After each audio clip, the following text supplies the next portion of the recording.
Hi Ankit, as a mentor मैं जानना चाहता हूँ कि आपका एक्सपीरियंस कैसा था यूनिकनेक्ट के साथ। Sir first of all thank you बोलना चाहता हूँ सर मैं आपको कि मैं आपसे कनेक्ट हुआ। एंड सर मैं नागपुर से बिलोंग करता हूँ और मैं वनगंगा कॉलेज से पढ़ा हूँ। एंड जब मैं पढ़ाई कर रहा था उस टाइम पे सर मैं बहुत कंफ्यूजन था कि एज अ जॉब रिगार्डिंग कि कौन से फील्ड में करना चाहिए।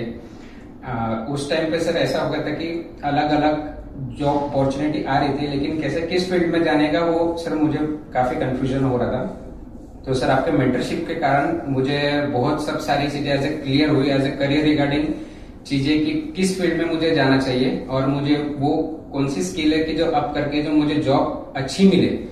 तो उसके लिए सर बेस्ट ऑफ मतलब थैंक यू बोलना चाहता हूँ सर मैं आपको। एंड मैं बाकी भी स्टूडेंट को एज ए रिकमेंडेड करता हूँ कि जो एज अ फाइनल ईयर के है तो एज अ यूनिकनेक्ट से एक बार जरूर जाइए, क्योंकि कैसा कि एज ए मेंटर होना बहुत जरूरी है।